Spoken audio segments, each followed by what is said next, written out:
សួស្តីអ្នកនរគ្នាថ្ងៃនេះចែកម្លែកលឺខ្លីមួយពាក់ព័ន្ធនឹងដាក់ security ដូចជាប្រព័ន្ធសុវត្ថិភាពទៅលើ Gmail របស់បងប្អូនទាំងអស់គ្នាដូចជាការដាក់នៅ recovery ដែលយើងគ្មានលេខទូរស័ព្ទឬក៏ភ្លេច password អីចឹងណាអញ្ចឹងយើងដោយដាក់នៅថត selfie មុខរបស់យើងបញ្ជាក់ថានេះជា account របស់យើងអញ្ចឹងណាបើសិនជាបងប្អូនទាំងអស់គ្នាភ្លេច password ឬក៏គ្មានលេខទូរស័ព្ទដើម្បី recovery អូខេអញ្ចឹងជៀសវាងបាត់បង់បងប្អូនអាចធ្វើតាមខ្ញុំទៅអូខេអញ្ចឹងក្រុមហ៊ុន Google គេទៅដាក់ឲ្យយើងប្រើប្រាស់ដែរទេមុខងារនេះអញ្ចឹងក៏មានបងប្អូនមួយចំនួនក៏គាត់បានដឹងហើយអញ្ចឹងណាអញ្ចឹងគាត់ឲ្យចូលមក Gmail មកបងប្អូនទាំងអស់គ្នាចុចកន្លែង profile នេះ profile Gmail របស់យើងអញ្ចឹងលើទូរស័ព្ទឬក៏នៅលើកុំព្យូទ័រវាស្តៀងតែគ្នាទេហើយបងប្អូនរកពាក្យmanage your account នេះយក Google account នេះយើងចុចលើវាមក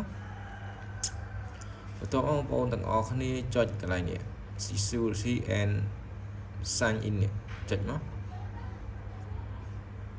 អូខេបន្ទាប់មកយើងអូសមកក្រោមមកនេះបងប្អូនមើលមកជួរនេះនៅលើទូរស័ព្ទកុំព្យូទ័រវាដូចតែគ្នាតែយើងរកពាក្យនៅឃើញមកនេះ selfie video ចុចមកតែខ្ញុំអត់ដឹងថា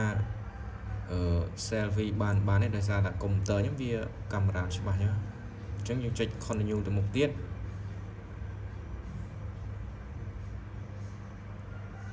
អញ្ចឹងកន្លែងនេះយើងចុចមិនចុចក៏បានដែរអានេះយើងចុច again មកតោះមកយើងចុច next ទៅមុខទៀតមក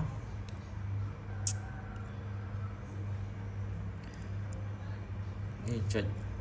load មកអូខេឥឡូវយើងដូចជាវាជាប់ឥ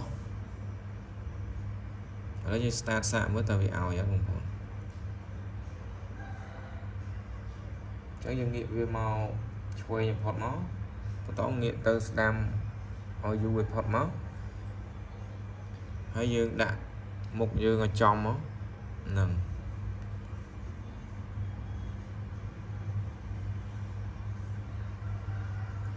អូខេអញ្ចឹងវាឲ្យហើយនេះ verify ជោគជ័យហើយអញ្ចឹងយើងចុចអូខេមកអញ្ចឹងយើងអត់មានធ្វើអីទៀតទេដោយសារតែយើងបាន verify ជោគជ័យហើយយើងចង់ delete វាចោលវិញគឺ delete មកបើយើងចង់ selfie សាថ្មីអញ្ចឹងណាអូខេអញ្ចឹងវីដេអូខ្ញុំមានតែប៉ុណ្្នឹងទេយើងចូលមក Gmail យើងមកតមកនេះក្រុមហ៊ុន Google គេបានផ្ញើមកយើងបាន confirm បញ្ជាក់នៅ selfie នៅ security ប្រព័ន្ធសុវត្ថិភាពនៅលើគណនីរបស់យើងអញ្ចឹងណាអូខេអញ្ចឹងបាយបាយ